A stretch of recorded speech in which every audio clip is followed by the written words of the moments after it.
जी, हजिलका से। श्री हरिवंश गुरु महाराज। राधे राधे महाराज जी, आपके चरणों में कोटि कोटि प्रणाम। गुरु जी, ग्रंथों में लिखा, संतों के मुख से सुना, संसार का विस्मरण करके भगवान के स्मरण में तन्मय होना चाहिए, परंतु गुरुदेव इस पर चलना मुश्किल सा हो रहा है। भगवत मार्ग में गृहस्थी बहुत बाधा बन रही है। ये गृहस्थी और नहीं, भक्ति में गृहस्थी बाधा नहीं, आसक्ति बाधा है। गृहस्थी बाधा नहीं। तुम्हारी गृहस्थी में कितने लोग हैं? मैं, पत्नी और 2 बच्चे। 500 लोग हैं, समझ रहे?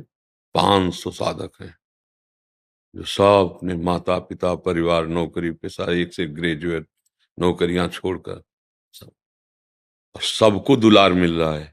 ऐसे थोड़ी कोई रह रहा है। सब पर शासन है, सब पर दृष्टि है, पर इस भाव से है, मेरे प्रभु इस रूप में आए हैं, मुझे सेवा दी है, तो यही भाव आप कर लो, कोई बाधा नहीं पहुंचेगी।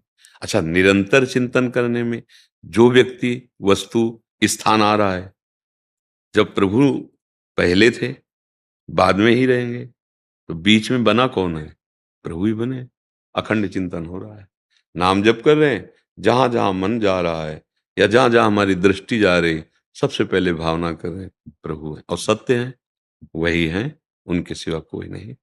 हमारे अंदर जो आसक्ति है शरीर की, देखो आप अपने को यही मान रहे हैं भी, अपने परिवार को अपना मान रहे हैं, एक सीमा रख ली, एक बड़ा भारी भेद का ऐसा मेड़ बन गया, अब ये बाधा पहुंचा रही है। आप हमारे हैं, पक्का है। हाँ, आप जैसे हमारे सामने बैठे, जैसे एक किसी को अपने सगे भाई से प्यार होता है, अपने पुत्र से प्यार होता है, अपने सगे मित्र से प्यार होता है, उसे कई गुना बढ़कर आपसे प्यार है। पहली बार आपको देखा है, पर हमारे हृदय में ये बात है कि मेरे प्रभु इस रूप में आए। अब आपसे बात करना, मान लो आप नाराज होकर बोलने लगो, तो जैसे अपने पुत्र को समझाया जाता है, ऐसे बार बार आपको समझाएंगे, देखो आप गलत रास्ता चयन कर रहे हो, आप गलत ऐसा कर रहे हो, पर आपके प्रति जो हमारा आंतरिक भाव, वो भगवत भाव है, इसलिए यहाँ कुछ फर्क नहीं पड़ेगा। आपको इसलिए फर्क पड़ जाता है कि भगवत भाव नहीं है, ये मेरे हैं और ये पराये हैं, यही भेद, ये अच्छे हैं ये बुरे हैं, यही भेद जो है भजन नहीं करने देता। देखो, कुछ तो हम भजन विभाग बना लिए हैं और कुछ भोग विभाग बना लिए हैं। सच्चा भजन उस दिन होगा जिस दिन इस भोग विभाग को भी भजन बना लोगे। धर्म पूर्वक विषयों का सेवन करना और नाथ सकल संपदा तुम्हारी और मैं सेवक समेत सुत नारी, भगवत प्राप्ति करके भजन होने लगेगा। हमने जो संसार के कार्यों को भजन से अलग माना, वही आपके शब्दों में निकला कि ये गृहस्थी बहुत बाधक है। आज सत्संग में हमने धन्यवाद दिया गृहस्थ धर्म को। हम पैदा कहाँ हुए? गृहस्थ धर्म में। हम भिक्षा कहाँ पाते हैं? गृहस्थ धर्म में। हमारे वस्त्रों की व्यवस्था कहाँ से होती है? गृहस्थ। भला गृहस्थ धर्म निकृष्ट धर्म है क्या? और इसके बाद आप हमारी व्यवस्था करते हुए आप अपने परिवार की व्यवस्था कर रहे हैं और फिर भजन कर रहे हैं, तो अगर मिलान किया जाए तो प्रथम श्रेणी पे आप आ जाएंगे ना। ये बात समझना है, भगवत प्राप्ति के लिए बहुत बड़ा सुविधा का योग है गृहस्थी में। अब जैसे विरक्त है, मैदान का युद्ध है इसमें, अब आपके अंदर काम आया, पाणी ग्रहण किया है, धर्मयुक्त है, कोई पाप नहीं। विरक्त के अंदर काम आया, जलो, सहो, लड़ो, उसे परास्त करो, फेल हो गए तो फेल हो गए, जीरो गए। आप फेल हुए तो फेल ही नहीं हुए, क्योंकि आपने धर्मयुक्त स्वीकार किया है। ऐसे समझ जाओ अगर, तो किले के अंदर भगवत प्राप्ति है और बाबा जी की चौड़े मैदान पे है, इसीलिए कृपाण की धार पर चलने को कहा गया है। जब निकल जा तो गृहस्थ लोग क्यों संतों को प्रणाम करते हैं? इसीलिए प्रणाम करते हैं कि जहां हम फिसल जाते हैं वहां आप पास हो गए, जहां हम जलन सह नहीं कर पाते आप जल के निकल गए, इसीलिए तो प्रणाम करते हैं। नहीं तो माता पिता की तरह हर संत का भरण पोषण गृहस्थी से ही होता है। अब देखो ना, जैसे अपने पुत्र की व्यवस्था करते हैं ना, ऐसे संतों के श्रद्धालुजन व्यवस्था करते हैं। वो गृहस्थ भजन भी कर रहा है, कमा भी रहा है और भजन करने वालों की सेवा कर रहा है। कितना महान है, आप समझो ना। हम एकांत में बैठकर कोई विक्षेप ना हो भजन कर रहे हैं, वो फावड़ा चलाते हुए रामकृष्ण हरि बोल रहा है। नहीं, हम अपना पेट भरने के लिए उसके दरवाजे जाएंगे, वो अपने पेट को ना देखकर पहले उसके पेट को भरेगा। इसलिए गृहस्थी में भगवत प्राप्ति कोई दुर्लभ नहीं है। बस ये है कि हम लोग उसको समझ नहीं पाते, हम उसको समझ नहीं पाते। सच्ची हम कहते हैं, गृहस्थी में भगवत प्राप्ति बहुत सहज है, सरल है, क्योंकि वो बहुत सेवाएं करता है। हमारे पास एक ही सेवा है, भजन। फिर भी हम अपनी सेवा में अगर कमजोर निकले तो फिर क्या फायदा। एक ही सेवा है हमारी, हम विरक्तों की एक ही सेवा है। खूब भजन करो और अपने भजन के बल से समाज का मंगल करो। और आपकी सेवा पूरे परिवार को खवाना पियाना, संत महात्मा अतिथि रिश्तेदार नातेदार सबका स्वागत करना, बच्चों को पढ़ाना, ये सब करते हुए भजन, मतलब बहादुर है, फिर बहादुर है। नहीं तो इसलिए अगर आपका भजन रुकता है तो आप सेवा कर रहे हो और उस सेवा को भगवान को समर्पित करते हो, भजन ही है। बिल्कुल ऐसा ना सोचा जाए कि गृहस्थी में भगवत प्राप्ति बहुत कठिन है। नहीं, हम उसको सुलझ करके अगर देखें तो भगवत प्राप्ति बहुत सरल है। सुबह से शाम तक जो आप कर रहे हो, बस पापाचरण से थोड़ा बच जाइए और जितना बने नाम जप कर लो और हर कर्म को भगवान को समर्पित कर दो, आप भगवत प्राप्त हो जाओगे। भगवान बड़े कृपालु, वो कृपा कर देना तो सब काम करते हुए नाम चलता रहेगा। भाई संत जन जो अभ्यास करते हैं, जैसे आप से हम बात कर रहे हैं, तो आप सोच सकते हो कि ऐसे भजन कैसे हो सकता है, नहीं। लेकिन जिनका अभ्यास वो एक सेकंड भजन के बिना जी नहीं सकते। हम बार बार आपके चेहरे को देख रहे हैं ना, तो इस चेहरे में जो हम देखना चाहते हैं वो दिखाई दे रहा है। हम उसी पे स्थित होकर आपसे बात कर रहे हैं। अब लग रहा है हमारी तरफ देख रहे हैं। हम जिधर अपने नेत्रों में जो बसा है ना, जिधर वो अपने दिमाग में जो बसा है वो राउंड मार रहा है अपने आप। जैसे धड़कन हम थोड़ी कर रहे हैं, हो रही ना, नेत्र अपने आप झपक जाते हैं, इनका स्वभाव है ना। ऐसे ही नाम चलने लगता है जब अभ्यास हो जाता है, तो घबराने की जरूरत नहीं है।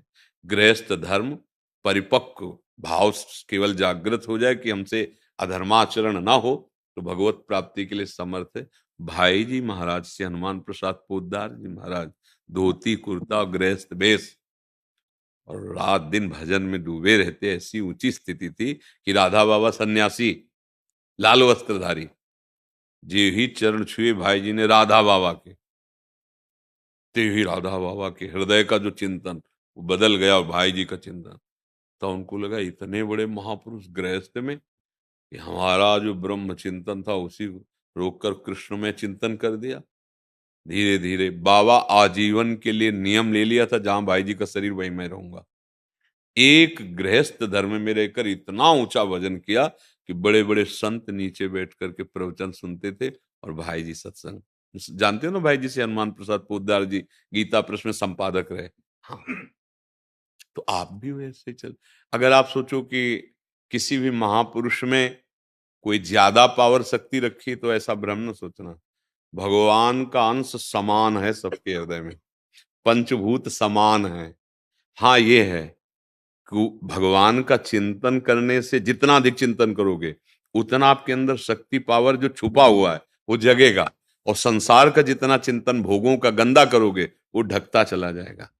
जो निरंतर भगवान के चिंतन में तो जागृत हो गया, तब आपको लगता है कि हमारे अंदर पावर नहीं, ये बहुत पावरवान है।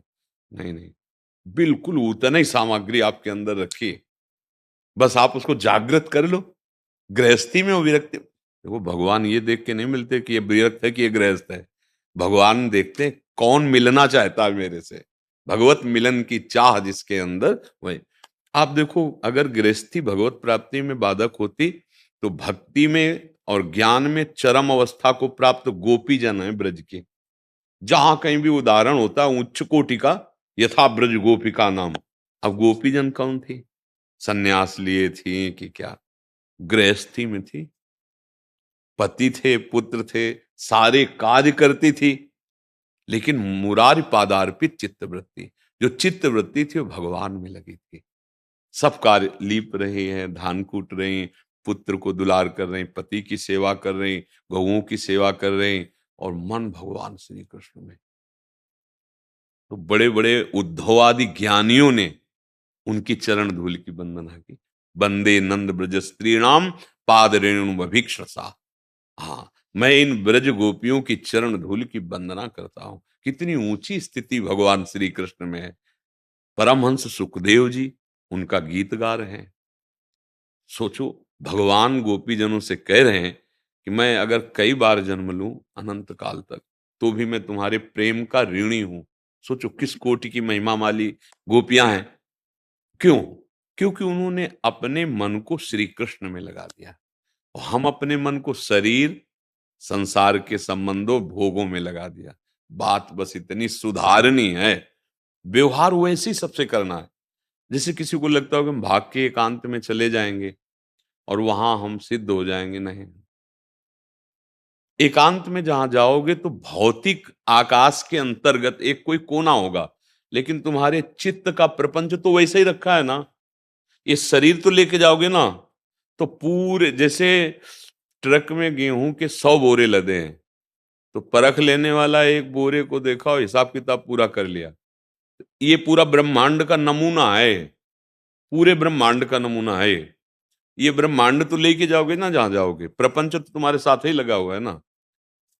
अंदर का प्रपंच अगर छूट जाए तो बाहर प्रपंच में रहते हुए भी महात्मा हो, वो अंदर का प्रपंच नहीं छूटा तो बाहर से परिवर्तन करने पर भी वो प्रपंच ही रहेगा। बात अंदर की समझना है, अंदर से महात्मा बन जाओ। अब हम लोगों को भगवान ने मार्ग दिया है, जन्म से दिया, चलो इस जे प्रभु आज्ञा जे का जस आई, सोते भांति रहे सुखलाई। भगवान ने मुझे वैराग्य मार्ग दिया। पर ऐसा नहीं कि जो मुझे प्राप्त होगा वो आपको प्राप्त नहीं हो सकता। नहीं, मनुष्य देह भगवत प्राप्ति के लिए है।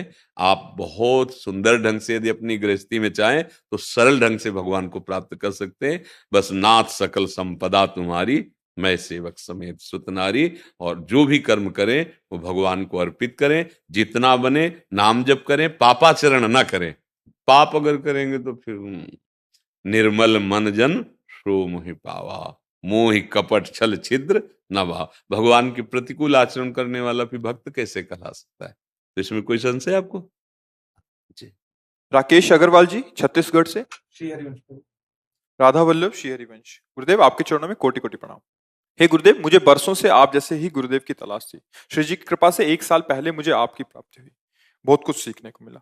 महाराज जी, मेरा एक प्रश्न है कि मानव सेवा का सबसे बेहतर स्वरूप क्या है? सब में भगवान को देखो, इससे बेहतर कोई नहीं। जब हम सब में प्रभु देखेंगे तो जो हमारा कर्म बनेगा वो बड़ा दिव्य होगा। जब हम प्रभु को नहीं देखते हैं तो केवल कर्म बनता है, और कर्म 2 प्रकार के होते हैं, शुभ और अशुभ। शुभ का फल सुखद लगता है और अशुभ का फल दुख लगता है, और दोनों व्यर्थ हैं। एक अच्छा स्वप्न, एक बुरा स्वप्न, लेकिन दोनों स्वप्न नहीं है, सत्य नहीं है।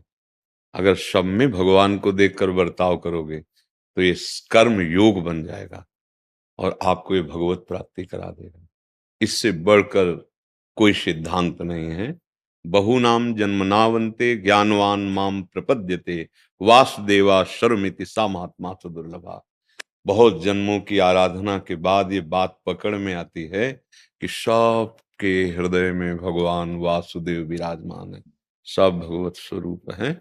ऐसा वर्ताव करो सबसे, भगवान मान के, अंदर से भगवत भाव से। पत्नी के साथ पत्नी का बर्ताव, पुत्री के साथ पुत्री का बर्ताव, पिता के साथ पिता का बर्ताव, पर सब में भगवान है। ये मानव ही कर सकता है, पशु पक्षी नहीं कर सकते। ये सबसे श्रेष्ठ है।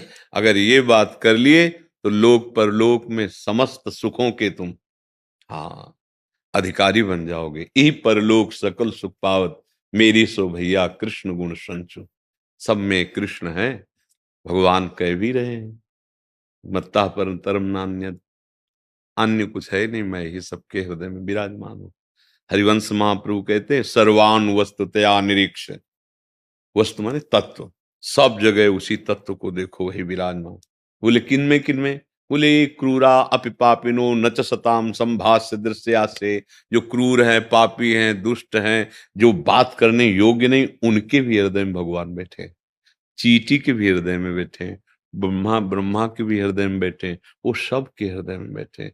ये मानव जीवन का परम लक्ष्य है, परम कर्तव्य है। अगर ये बात जान गया तो फिर कुछ जानना बाकी नहीं रहेगा।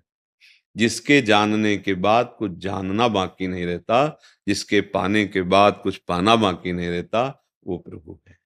सब में है, सब जगह है, आप में भी है। भाई ये व्यवहार अगर भाव बना के किया जाए तो मुक्त हो जाएगा, जन्म मरण बंधन से मुक्त हो जाएगा। समझ पा रहे हैं आप? इस पे कोई संशय? जी। पूर्णेंदु शर्मा जी मथुरा से, नरेश शर्मा जी। राधे राधे महाराज जी, आपके चरणों में कोटि कोटि प्रणाम। महाराज जी, सत्संग में सुना था कि गुरुदेव दर्पण के समान दोषों का उजागर करते हैं, लेकिन आपके दर्शन और वचनों से ऐसा अनुभव में आया है कि गुरुदेव भगवान प्रकाश की तरह दोषों का नाश करके अंत मन को स्वतः ही प्रकाशित कर देते हैं। इसमें जीव का क्या कर्मयोग बना? वैसे इसमें तो हमें पूरी केवल भगवान की कृपा ही कृपा दिखाई दे रही है। हमें मनुष्य शरीर भगवान की कृपा से मिला, ना कि हमारे कर्म से। क्योंकि शास्त्रों में जो वर्णन पाया गया, जैसे हमारे यहाँ श्री सेवक जी महाराज बहुत बड़े महापुरुष हुए, उनका संस्कृति मांझ बरियाई के पायो मानुष देव व्रथा कत डारत। संस्कृति चक्र चल रहा है, उसमें रोक दिया और बीच में से निकाल के जीव को मनुष्य दे दिया। किस लिए? बोले बड़े भाग मानुष तन पावा, सुर दुर्लभ सद ग्रंथन गावा, साधन धाम मोक्ष कर द्वारा। ये मोक्ष प्राप्ति के लिए, भगवत प्राप्ति के लिए मिला। तो देखो, मनुष्य शरीर मिला भगवान की कृपा से। अब हमको क्या करना चाहिए, क्या नहीं करना चाहिए, ये विशुद्ध ज्ञान कहां से होगा? बोले सत्संग से होगा। तो इसमें भी कृपा, बिनु सत्संग विवेक न होई, और राम कृपा बिनु सुलभ न। देखो, भगवान ने कृपा कर दी, सत्संग दे दिया। अब सत्संग में आपको कैसे चलना है, किस मार्ग में चलना है, जब ये बात पता चली तो चलने का उत्साह भी भगवान दे दिए, चलने का बल भगवान दे। मुझे लगता है कृपा ही कृपा है, केवल समझ जाए। अगर अहंकार करेगा तो नष्ट हो जाएगा, अर्थात तो सही दिशा पे नहीं जा पाएगा। और कृपा को देखेगा तो संभलता हुआ पहुंच जाएगा।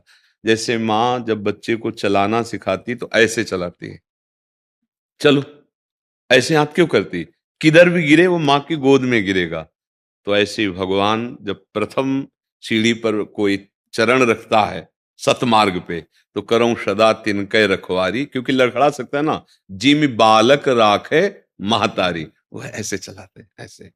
और अहंकार ऐसे नहीं, चलो अब गिरेगा गिरेगा, क्योंकि बहुत फिसलन का मार्ग है, बहुत सूक्ष्म मार्ग है। तो मुझे लगता है अगर सत्संग मिल गया मानव देह के बाद तो बहुत बड़ी कृपा हो गई। अब आप ये सहयोग कर दीजिए कि जो नहीं करना वो ना करो, जो करने के लिए कहा जा रहा है वो कर लो, ये तुम कृपा कर दो तो बढ़िया काम बन गया, बहुत जीवन मंगलमय हो जाएगा। देखो, कुछ बातें ऐसी हैं जो अंदर से आती, नहीं करना चाहिए, आप नहीं मानते हैं। भगवान बाहर से सत्संग के द्वारा, शास्त्र के द्वारा आपको सुनवा रहे हैं कि ये मत करो, आप मान लो।